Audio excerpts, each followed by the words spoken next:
Hello guys, welcome back again sa ating YouTube channel Pinoy Spider. So for today's video, pag-usapan naman natin itong losing trade ang tawag natin dito guys, kasi talo. So eto, nakakita tayo ng head and shoulder pattern, yan. Then dito. So, ang na-expect natin na TP area natin is dito sa may ayan. So, anong nangyari? So, tama ba na dyan yung TP area natin? So, anong nangyari? Alright. Kahit pa dyan, wala, hindi siya tumuloy. Actually, hindi tumuloy yung head and shoulder pattern guys, at nag-iba siya ng direction. So, ang tawag dito na invalidate yung TA natin. So, okay guys, simulan natin dito. So ano ba ang nakita natin dito at nag-entry tayo? Okay guys, so tignan natin. So eto, so dito tayo nag-entry. So hoping na bababa, hindi hoping, nag-confirm siya ng pababa guys. Ayan, may volume, may volume, then may volume pa rin hanggang dito. Then nagkaroon ng reversal of trend, nag-reverse siya. Okay, so nangyari, bakit ganon? Na SL tayo, stop loss. So pinasukan ko to guys kasi maganda yung RRR nya during the time pag dito tayo magtitipi, so maganda-ganda. And ano ba dapat yung ginawa natin additional na dapat natin gawin? Okay, so ito, tignan muna natin. So kung saan tayo nag-entry. So kung titignan natin guys, so dito tayo nag-entry, makikita nyo bearish naman talaga. Green yung red yung candle. So bearish at saka green na green pa siya dito guys. Red na red pala, red na red, at saka may volume. So 1 day, sa 4 hours, eto, ano pa rin talaga siya red. So ang bias talaga dito guys is bearish bias tayo. So pag bearish, mag-short tayo. So naghintay tayo ng confirmation dun sa 15 minutes, and dun sa may bearish cross. Eto, so meron naman, and di siya tumuloy at umakyat. So ayan. Okay, so yung entry natin good, yung entry, yung bias natin, bearish bias, so kaya tayo nag short. So tol, try to figure out what went wrong. So anong nangyari dito? Bakit bigla tayong na SL? So dito ang SL natin, so kung tingnan nyo, naabot dito, tinapatan na ito. Alright, so isa pa guys, nag-entry tayo, basag na rin kasi yung BB50 dito. Then after na dito, bigla siyang umakyat. So tinatry ko na i-figure out, so anong nangyari? Although dito sa 1 hour nagkaroon na siya ng bullish cross. So dito, eto, so may volume, karoon na siya ng bullish cross. So sa tingin ko, at saka andito na siya sa RSI. So yun lang. So siguro guys, eto yun, ito bullish cross, kaya siya umakyat na. So dito yung entry. So hindi ko inano yan guys, parang pinabayaan ko lang siya kasi So para ang ginagawa ko guys is parang swing trade ba yun guys, yung inaabot siya ng natin sa 4 hours ko atin ano to eh, ayan no, 4 hours ng head and shoulder oh, boom, hindi siya umabot, so dito lang, so parang ganito lang yung dito na siya nag-bounce pa ganyan, pa-slant din naman kasi, oops. So yan, so parang nagme-make sense na guys ah. So pag pa-slant din yung TP area mo. So ganito ba yun talaga? Oh, dito, yan. Tingnan natin. Week to week. So yan, okay naman. So yan.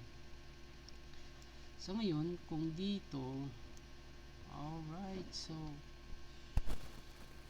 pag pa-slant siya, pag pa-slant, ganito, hindi dapat ang TP area natin pa-slant din. Yan. So tingin ko inaabot naman eh. Inaabot naman kung ganyan tayo. Ayan.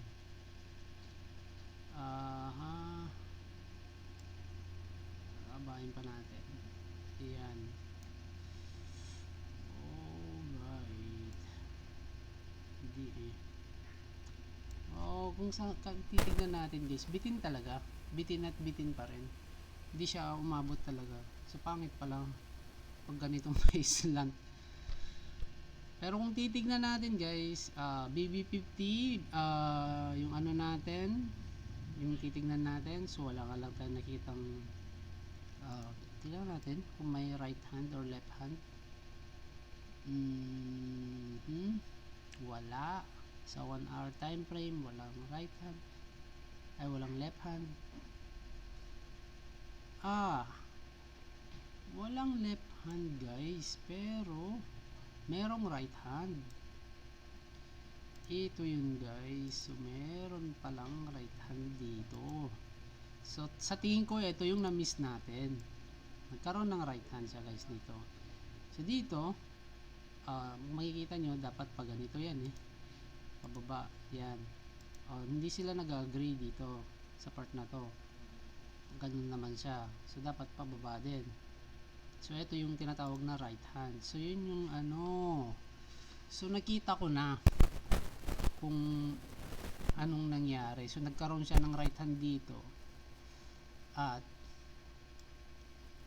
ngayon tignan natin guys, gawa natin ng trend line nito mula dito ganda dyan hanggang dito. So yan, bumasag siya ng trend line, bumasag siya ng trend line dito, makikita nyo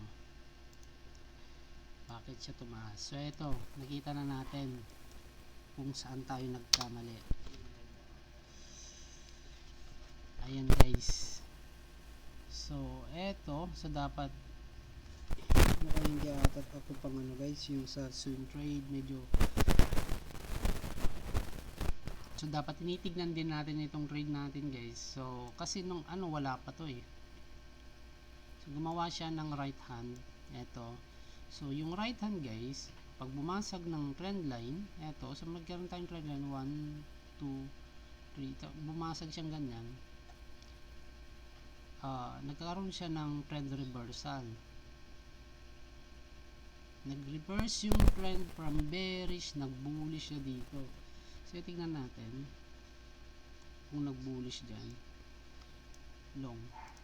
Ayun, nakita ko na kung saan ako nagkamali. Eto, nagkaroon ng right hand, hindi natin napansin kasi wala pa naman ito guys, itong right hand na to during the time na nag-entry ako dyan. So dapat tinitignan pala natin dito sa may MACD kung possible na magkaroon na siya ng trend reversal. So ulitin ko lang, yung entry ko maganda, yung bearish, confirmation, good lahat, good, BB50 breakage. So although wala tayong nakitang right hand dyan, pero meron tayong pattern, so last yung pattern. meron tayong head and shoulder pattern, confirmation, bias natin is bearish bias, and ayun, ang hindi natin nakita, so eto, nakita ko na, meron siyang right hand. Eto guys, kung makikita nyo, eto yan, dito siya, and eto dyan. So, mababa dito, sa may, sa may MACD guys, dito siya sa bababa, and mas mataas ito. Ngayon, kung kaya sinabi ko kanina, dito, titignan nyo yan, pababa yan. Ito yung mataas, dito yung mababa. So, nangyari dito, nagkabaliktad sila. So, hindi sila nag-agree. Kaya, ang tawag dyan, right hand. So, possible ng right hand kasi guys, is trend reversal from bearish, pwede siyang mag-bullish. So, yun nga yung nangyari dito. And, nagkaroon siya ng bullish cross. Yan. And, bumasag na siya ng trend line. Eto, so dito na nag-activate yung niya, yung right hand niya dito, somewhere here na. Okay, so ayan, nakita na natin kung saan tayo nagkamali. Hindi ko rin ma-figure out kanina, maganda yung mga entry, and also yan, tingnan natin, ganda So, triangle dyan, SL may triangle na naman sana tayo dito yan, then natin dito, so try natin i-figure. So ibig sabihin ba nito, pag hanggang dyan yung triangle niya, naabutin niya hanggang dito sa pinakadulo, sa pinakamataas. Parang yun yung trend niya ngayon, pero hindi natin sure pa rin guys kung aabutin niya yan. So parang too good to be true, 37%. What?